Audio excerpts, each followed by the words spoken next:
Pourquoi la croissance spirituelle est si lente en certains et si glorieusement rapide en d'autres? Ah, pourquoi d'autres avancent plus rapidement que nous? Et nous avons la forte impression que nous restons au même stade, que nous ne bougeons pas, nous stagnons, en attente, et que rien d'autre n'arrive pour notre délivrance. Nous sommes alors épuisés. La réponse est simple. Quelques-uns regimbent et contestent ou raisonnent avec Dieu.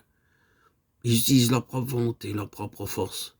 Ils tournent en rond autour du point en question, se demandant: est-ce que cette chose signifie cela? Dois-je faire ceci? Est-ce nécessaire?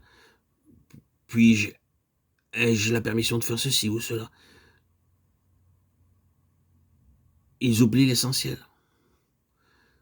Ceux qui affirment le plus fortement qu'ils ne veulent que la volonté de Dieu et qui, consciemment ou inconsciemment, montrent souvent qu'ils sont en train de lutter et que leur croissance est chargée de bien des désaccords.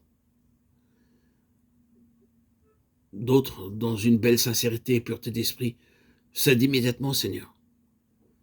Et c'est pour ça qu'ils arrivent plus vite que les autres. Ils ne regiment pas. Et le Seigneur leur montre le chemin sans perte de temps et controverse avec sa propre volonté. Ici, il n'y a point de faiblesse par manque d'abandon complet, d'obéissance de tout cœur et de reddition à cette volonté. Ici, il y a une passion pour le Seigneur lui-même et pour qu'il ait son chemin complètement, quoi qu'il en coûte. Tout dépend de notre appréciation de notre Seigneur Jésus. C'est pour cela que certains montent plus rapidement que d'autres.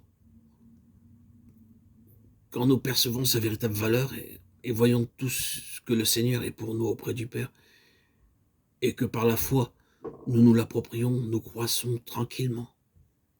Nous qui contemplons le Seigneur, nous sommes transformés de l'intérieur en la même image de gloire en gloire. 2 Corinthiens 3, 18. Avez-vous bien saisi cette clé, ce secret? Comprenez bien, frères et sœurs en Christ, mes chers amis auditeurs, auditrices, que le seul obstacle à la croissance est de considérer les choses comme en dehors de la personne du Seigneur Jésus. Là est la clé. Nous ne voudrions jamais tourner en rond autour de l'écriture, comme nous le faisons quelquefois en nous livrant à un débat en faveur du oui ou du non.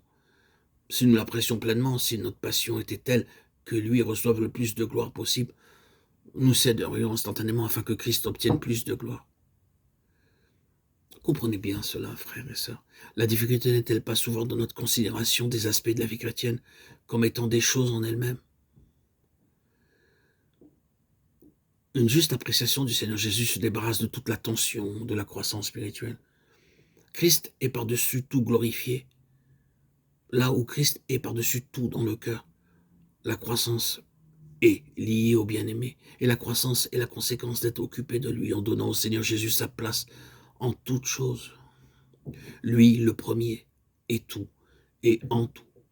De façon décisive, c'est une question de mesure de Christ. Nous devons voir que toute chose est liée au Seigneur Jésus lui-même.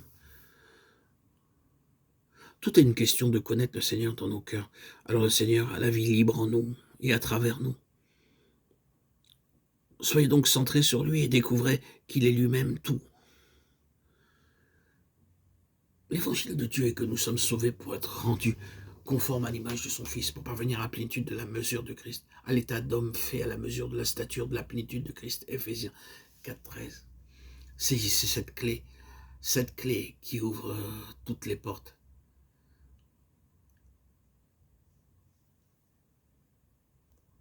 Cessez de discutailler avec les Écritures. Conformez-vous à la personne de Christ.